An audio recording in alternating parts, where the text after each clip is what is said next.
Hi, and welcome to Creepy Crime Story, where the darkest truths aren't imagined. They're real. A dog comes home with its leash still on.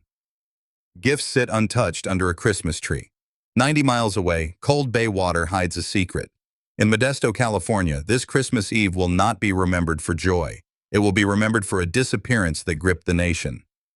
On the morning of December 24, 2002, Lacey Peterson was 8 months pregnant.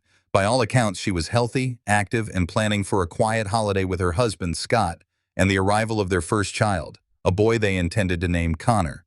At 10:18 a.m., a neighbor found the Petersons' golden retriever wandering the street with its leash still clipped. The gate to the backyard was open. The neighbor returned the dog to the yard, thinking little of it. That detail would become one of the earliest fixed points in a timeline investigators would later dissect minute by minute. Inside the house, nothing looked disturbed. There were no signs of forced entry, no overturned furniture, no broken glass. Lacey's wallet, purse, and cell phone were still in the home. Her car sat in the driveway. These facts, documented in the first police report, immediately shifted the classification of the case from routine missing to high-risk missing person. In cases like this, especially involving a pregnant woman, time is a critical factor. Scott Peterson told officers he had left home that morning to fish at the Berkeley Marina. He produced a receipt from the marina parking lot, timestamped 12:54 p.m. He said he returned to the house in the late afternoon and noticed Lacey wasn't there. He assumed she might be at her mother's house or running errands. By early evening, when she still hadn't come home, calls were made to family. At 5:47 p.m., a relative called 911 to report her missing. Responding officers began their work with standard procedure: confirm the last sighting, secure the home, and start canvassing the immediate area. Patrol units checked nearby streets and parks. A helicopter with infrared imaging was requested for an overhead sweep. The initial search radius was set at a quarter mile, expanding outward based on possible walking routes Lacey might have taken with the dog. Detectives interviewed the neighbor who had returned the dog. The time she saw the animal was logged, giving them a possible earliest point for when Lacey could have gone missing.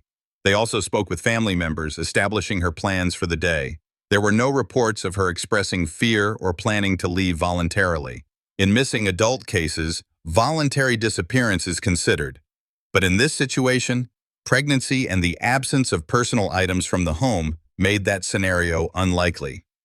By midnight, the search expanded.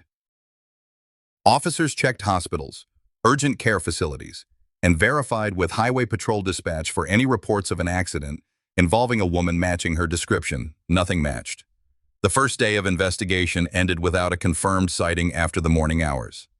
From an investigative standpoint, the opening 12 hours set the framework. The known condition of the house, the fact that her personal effects were left behind, the loose dog with the leash, and the absence of any credible sighting past mid-morning. These would be the pillars on which the timeline was built.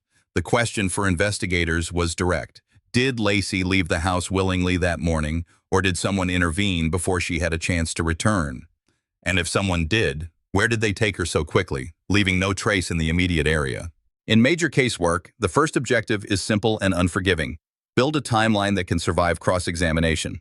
On December 24 to 26, 2002, Modesto detectives did exactly that. They photographed and logged the interior of the Peterson home, recorded the placement of personal effects, and locked in the few fixed points they had. Purse and cell phone present. Car in the driveway. No forced entry. No obvious signs of a struggle. A neighbor had returned the family dog with its leash still attached earlier that morning. Each item was entered as a discrete time-stamped fact. The board and the command post began to fill. Search operations were organized along two tracks: immediate neighborhood and outbound routes consistent with a late-morning dog walk. Patrol units and volunteers canvassed blocks, parks, and empty lots. Air support ran a grid with thermal imaging.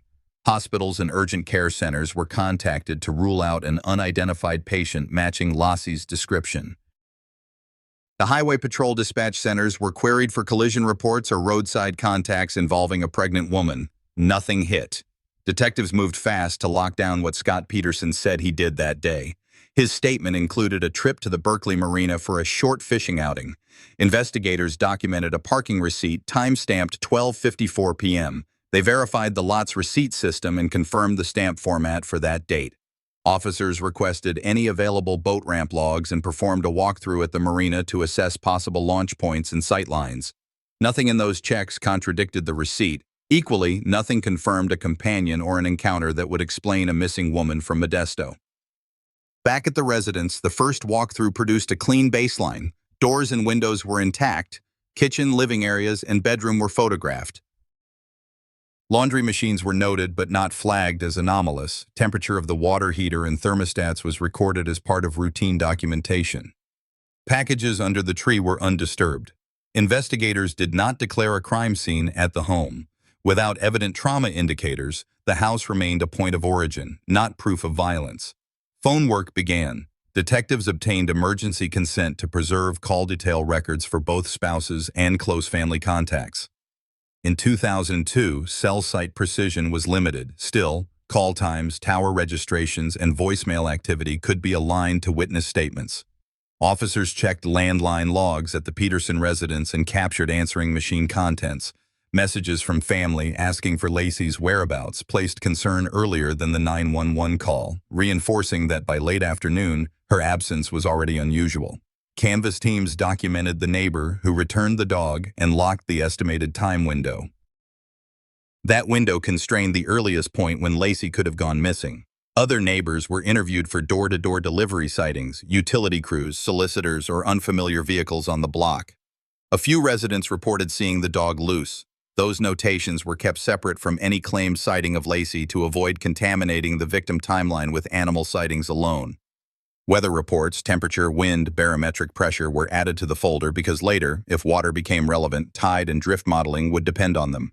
Search commanders issued staging guidance. Volunteers received assignments on paper maps marked with sectors and instructions not to disturb potential trace. Drainage ditches, canal banks, and vacant fields were walked in line searches. Officers contacted the landfill authority to understand intake schedules in case refuse screening became necessary. None of this produced Lacey, but it produced something else the case needed: negative results that narrowed the problem set. Detectives also secured access to a warehouse associated with Scott's work routine. The purpose was straightforward: corroborate statements about his movements and evaluate whether any stored items were relevant to a fishing trip on December 24th. Tools, equipment, and a small boat were observed and logged. No conclusion was drawn from the observation alone. The key at this stage was preservation. Photographs, serial numbers where applicable, and a concise chain of custody for anything that might later be tested. Family and friends provided the human context investigators rely on in risk assessment. By every account, Lacey was engaged in ordinary planning, holiday meals, family visits, final preparations for the baby. There was no credible evidence she intended to leave voluntarily without her purse, phone, or car. In missing adult cases, officers must still consider voluntary absence, but pregnancy shifts that calculus. The totality of circumstances pointed away from a walkaway scenario. A K-9 track was attempted from the residence along likely walking routes. As happens in many suburban missing person cases, results were inconclusive. Household scents, cross-traffic, and later contamination reduced reliability. Detectives treated the effort as exploratory, not proof, and did not use it to anchor the timeline. By the evening of December 25th, every hospital check had been renewed. Surrounding jurisdictions received a detailed bolo with clothing descriptors and a note that the victim was 8 months pregnant. Public information officers prepared a media release to manage incoming tips. This was not a public relations exercise. Controlling the flow of information protects the integrity of the witness pool and prevents the timeline from being swamped by well-meant but unreliable claims. On December 26th, the case file reflected a sharper structure. Morning, last confirmed condition of the house and the neighbor's interaction with the dog. Midday, husband's marina receipt. Afternoon to evening, family calls that escalated to a missing person report. The arc was tight, but the gap that mattered most, the moment between a quiet home and a missing woman, remained empty. That is where investigators concentrated. There was a second thread running under the visible work: geography. The outward vector implied by the marina receipt forced the team to think beyond the neighborhood perimeter. If a Modesto disappearance had any relationship to water 90 miles away, the next phase would require tide tables, drift models, shoreline grids, and coordination with Bay Area agencies. No one could say that yet. But the map wasn't lying. It was quietly pointing west. In towns like Modesto, murders aren't just crimes. They tear at the fabric of a quiet community. That line gets used for effect on television, but the operational reality is plainer. Communities remember who is missing, when they were last seen, and who went looking. Cases endure when facts are set early and set cleanly, the data aligned too cleanly. Sometimes that was the problem. Clean timelines can conceal the very moment something irreversible happened. Before the first week closed, investigators had 3 deliverables: a scene of origin file that showed no forced entry and no obvious signs of violence, a verified movement claim to the Berkeley Marina supported by a receipt, and a neighborhood canvas that fixed the dog's return in Lacey's absence earlier than dinner time. None of those proved harm. All of them argued for urgency, a brief note on why this matters beyond a single case. When a pregnant woman goes missing, agencies follow a dual-risk protocol: 1 victim absent, 2 lives at stake. The system is imperfect, but the logic is sound. Act as if time is non-renewable, preserve everything, and let testing, not theories, decide what has evidentiary weight. The public would soon learn more about the people involved. The investigation, however, stayed disciplined. No declarations about cause of death, none existed. No claim of a house crime scene. The evidence didn't say that. No suspect named as a killer, because cases are built in layers, and the next layer would not come from the living room. It would come from the water. By the 3rd day of the investigation, Modesto police had what most missing person cases produce early on: an influx of public tips. The problem was volume and reliability. Each call, email, and walk-in had to be logged, screened, and routed to the right team. The information flow included everything from legitimate observations to vague impressions. And in a case this sensitive, any one of them could either break it open or derail it with a false trail. The media push had gone national. Flyers with Laci Peterson's photo were being shared in California and beyond. Local television crews were stationed outside the Peterson home and at the Modesto Police Department. That visibility had a cost. Witnesses began to come forward with statements influenced by what they had seen in broadcasts rather than by direct recollection. Detectives knew they had to isolate first-hand observations from second-hand stories. Within this mass of data, analysts started with sightings that included specific times, locations, and corroborating details. Some residents claimed to have seen Laci walking the dog late in the morning. Others placed her in entirely different parts of town, even on roads leading out of Modesto. The investigative team ran each through a screening matrix. Did the witness know Laci personally? Could they provide a detailed description without prompting? Was there a time-stamped record, store receipt, work time card, surveillance image to back it up? The majority of these accounts didn't survive that test. In several cases, the sighting matched the time the neighbor had found the dog loose. People remembered the animal, not the owner. That distinction mattered, and the reports were reclassified to avoid contaminating the victim timeline. Digital records became the next filter. Officers cross-referenced potential sightings with automated teller camera logs, retail point-of-sale video, and municipal traffic cameras. In 2002, coverage was far from complete, but when a lead coincided with a camera location, the team checked it. So far, no footage had placed Laci outside the home after the early morning hours. Detectives also monitored the emerging chatter about the Berkeley Marina. The fishing trip Scott Peterson described was not typical for the holiday, and its location, almost 90 miles from Modesto, made it a point of interest. Calls came in from people who said they were at the marina that day. These were prioritized. Each was asked for precise dock numbers, launch times, and any photos or receipts that could anchor their memory. No independent witness had yet confirmed seeing Laci there, but several did confirm the general weather, tide conditions, and marina activity level, information that would later factor into geographic profiling. Inside the incident command post, the evidence board had begun to take shape. Columns for confirmed, unconfirmed, and eliminated leads were filling. Confirmed items stayed rooted in physical or digital proof. The leash on the dog, the 12:54 p.m., parking receipt, the unforced entry to the house, and the absence of Laci's personal items from any location outside the home. Unconfirmed were being worked with follow-up calls and in-person interviews. Eliminated were logged but retained for record-keeping. Investigators understood the psychology of high-profile searches. People wanted to help, and they wanted to be part of the solution. But genuine assistance required precision, not just intent. One veteran officer noted in his report, Witness accounts without physical anchors are potential diversions. In an active case, diversions cost hours we can't spare. By late December 27th, the tip volume was still high, but the number of leads investigators considered actionable had narrowed. Focus shifted subtly. Instead of trying to confirm where Lacey might have been seen, the team concentrated on areas where she definitively had not been found. That approach, mapping absence rather than presence, allowed them to shrink the geographic scope and direct resources toward higher probability zones. Part of that strategy involved running parallel investigative lines. While one team managed public tips and sightings, another reviewed Scott Peterson's known movements that week outside December 24th. Bank transactions, warehouse visits, and phone calls were plotted. This was not yet about drawing conclusions. It was about understanding patterns so anomalies would stand out. Through it all, the house remained constant, documented, photographed, unchanged. There were no later discoveries of blood or signs of a struggle because those elements simply weren't there in the original forensic record. That consistency was important, and officers made sure it was preserved in every supplemental report.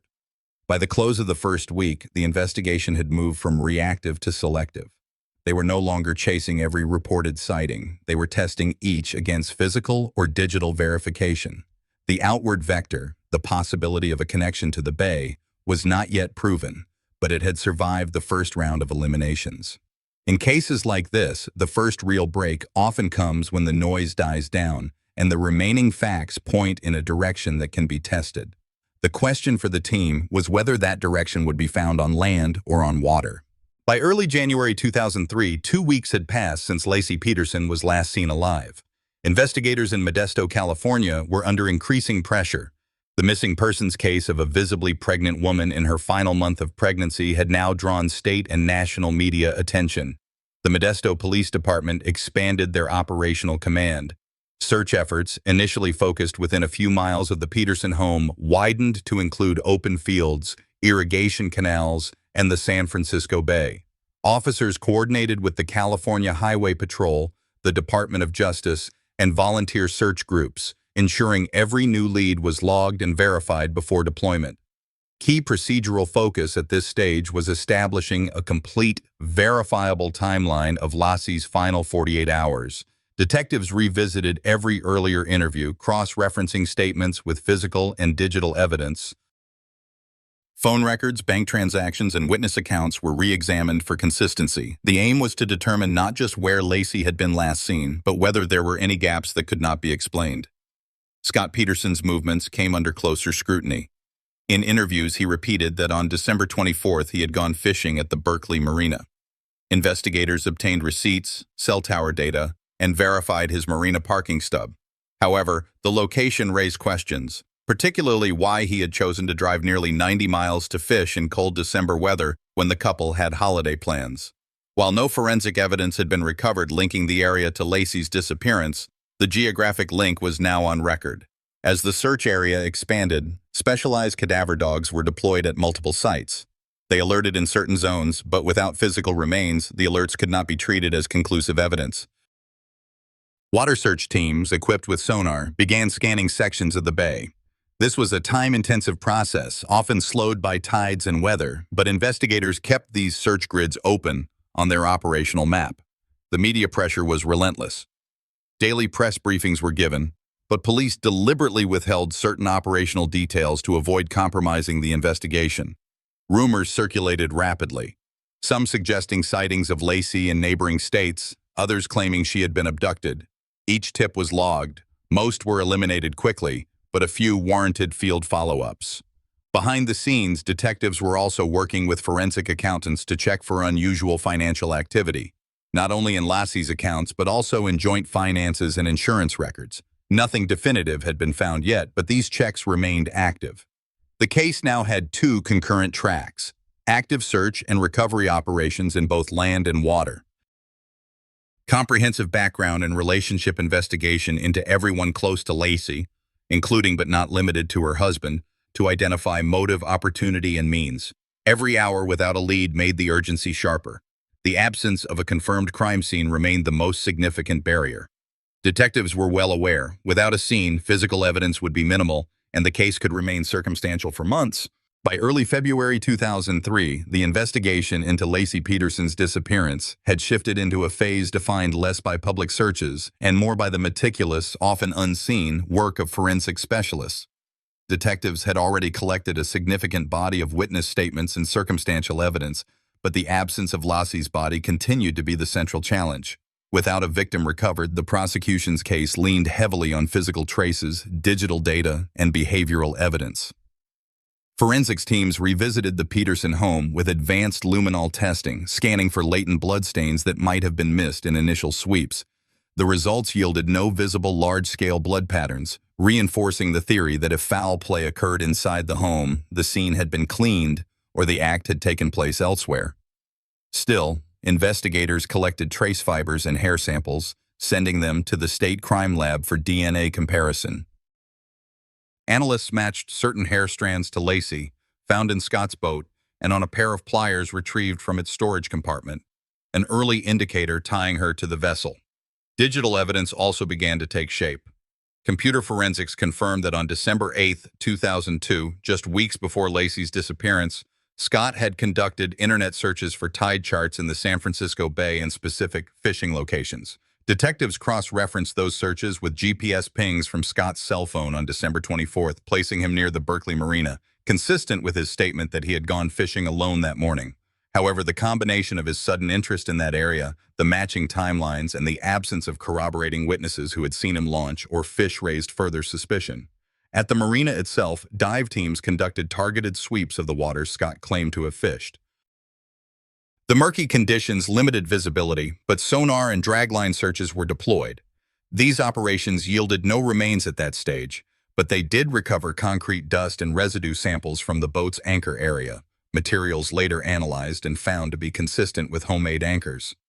Investigators noted that Scott's boat had only one anchor present, and receipts indicated he had purchased enough materials to make several. Witness cooperation varied. Friends of Laci provided insight into her state of mind, confirming her excitement about her due date and holiday plans, and expressing disbelief that she would voluntarily leave without contacting family. Meanwhile, some of Scott's acquaintances described changes in his demeanor during late 2002, marked by detachment and a notable preoccupation with a new romantic relationship. Detectives interviewed Amber Frey under controlled conditions, carefully cataloging her recorded phone conversations with Scott.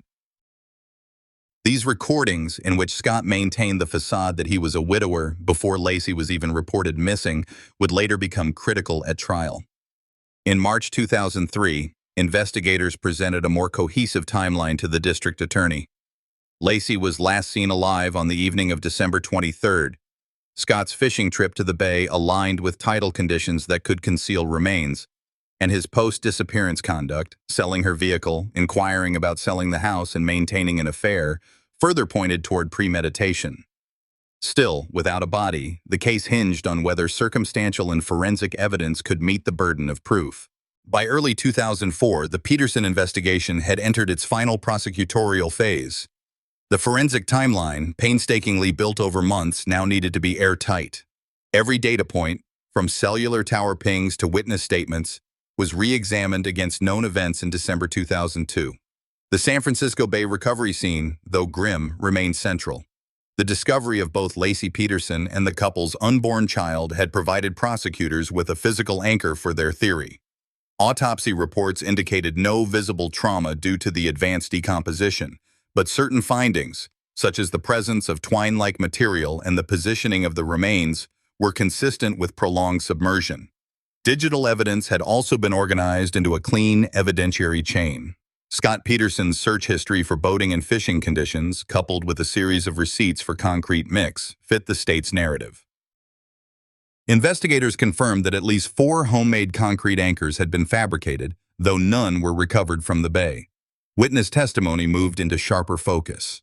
Neighbors and passers-by who claimed to have seen Laci walking her dog on the morning of December 24th were evaluated against GPS data from Scott's phone and movements. The state's position was that these sightings were either mistaken in date or location based on the pattern analysis of calls, banking transactions, and known departures from the Peterson home. The prosecution's expert witnesses had been prepped for trial.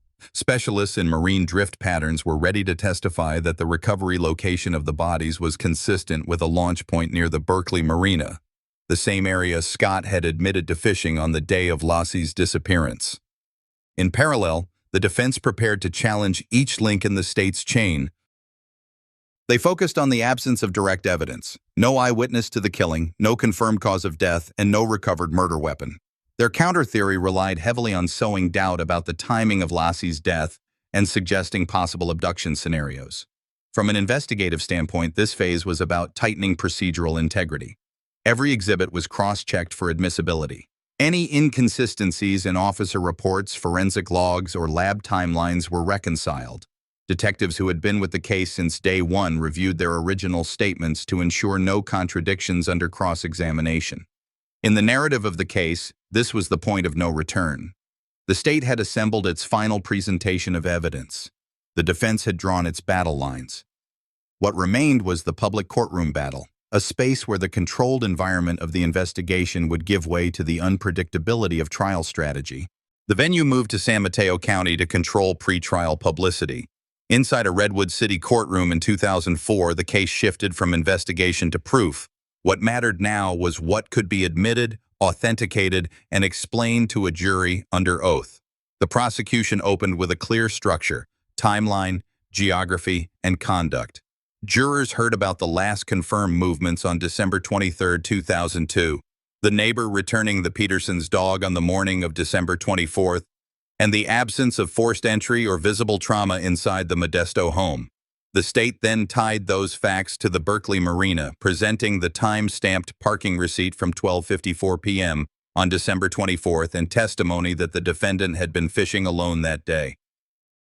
The narrative was simple: a quiet house in Modesto in the morning, a solo trip to the bay by midday, and 2 bodies recovered from that same bay the following April. The evidentiary core emphasized circumstantial but converging points.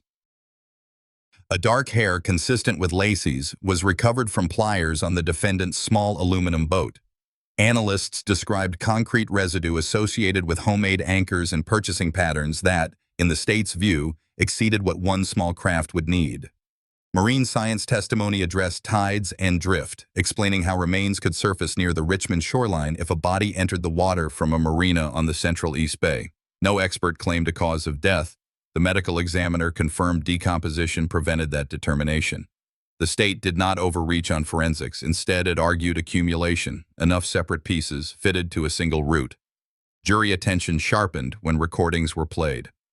Amber Frey took the stand and authenticated calls she made at law enforcement's direction after she learned the defendant was married and his wife was missing. In those conversations and in related testimony, prosecutors argued motive, portraying a man seeking to control public perception while his wife was unaccounted for. The point was not that an affair equals murder, it was that the affair and the calls were part of a larger pattern when placed next to trips, receipts, and shifting explanations. The defense pressed where the record was weakest. They reminded jurors there was no eyewitness to a killing, no blood seen in the home, no identified weapon, and, critically, no medical conclusion about how Lassie died.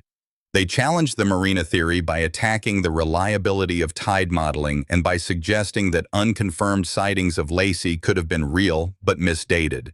They raised the possibility of abduction by third parties, pointing to property crimes reported in the wider neighborhood during that week. Their aim was not to replace the state's story with a complete alternative. It was to create doubt about timing, method, and authorship. For days, the courtroom alternated between lab technicians, marine experts, and investigators who explained chain of custody. The state walked carefully through exhibits, photographs of the boat, the storage facility, cement materials, call logs, and trip receipts. Where the defense found inconsistencies in note-taking or minor date references, cross-examination pushed them forward. The prosecution responded with the larger through line. Each document, taken alone, might be mundane, but together they formed a map from a Modesto residence to the bay and back again. Jury instructions were straightforward. Evaluate credibility, weigh circumstantial evidence without bias, and do not penalize either side for the lack or presence of media attention. Deliberations turned on whether the sum of the state's evidence established guilt beyond a reasonable doubt in the absence of a cause of death finding. The answer, after deliberation, was yes. In late 2004, the jury returned guilty verdicts. First-degree murder for Lacey, second-degree murder for the fetus, Connor. The penalty phase followed in 2005. The same evidence base returned, now reframed under California's capital sentencing criteria. The jury recommended death, and the court imposed a death sentence that year. The record closed on the trial level with convictions intact and a capital judgment in place. Years later, appellate review would alter only the penalty, vacating the death sentence in 2020 due to penalty phase jury selection error, while leaving the convictions undisturbed. Resentencing in 2021 imposed life without the possibility of parole. Those proceedings do not create a second ending. They are part of the single continuous case history. From an investigative perspective, the trial validated the architecture built over months. A clean origin scene, a documented Bay vector, a set of digital and physical markers, and behavior that prosecutors argued was consistent with premeditation and concealment. From a human perspective, it set a legal account of what happened to a young woman and an unborn child whose lives ended without a medical answer to how, but with a legal answer to who. The courtroom story ended in 2004 with guilty verdicts and, in 2005, a death sentence. After that, the case moved from fact-finding to law. Appellate review asked a narrower question. Not whether jurors could have believed the state, but whether the trial and penalty proceedings followed the rules that govern capital cases. In 2020, California Supreme Court issued two key rulings. First, it vacated the death sentence based on penalty phase juror selection error, an application of the Witherspoon-Witt line of cases that limits when prospective jurors may be dismissed for views about capital punishment. That relief was confined to the sentence. The court left the convictions intact, explicitly stating the trial record supported the jury's verdicts.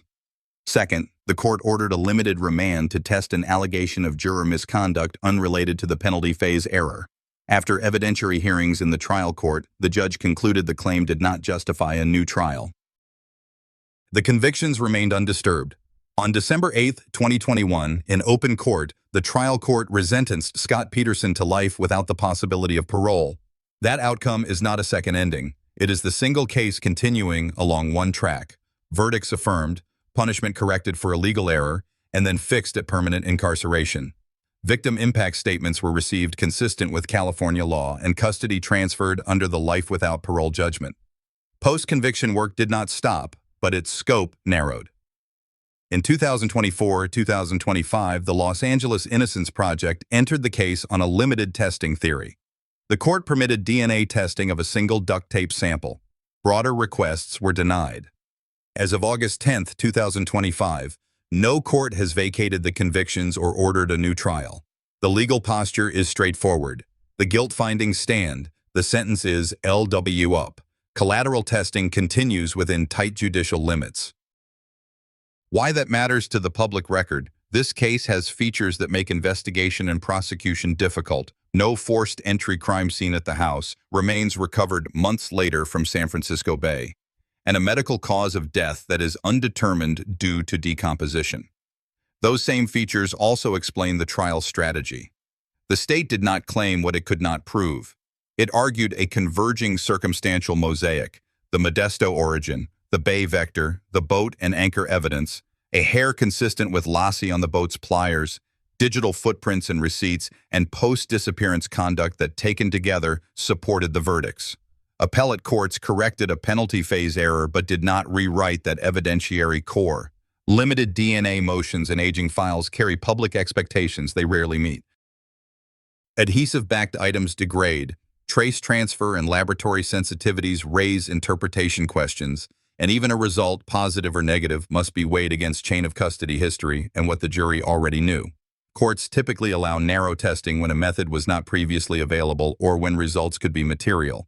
They also routinely deny expansive fishing expedition requests that risk turning settled records into perpetual motion. That balance is visible here: a single permitted assay, careful lab handling, and no changes to the verdicts. Cases like this shape how agencies train. The enduring points are procedural, not dramatic.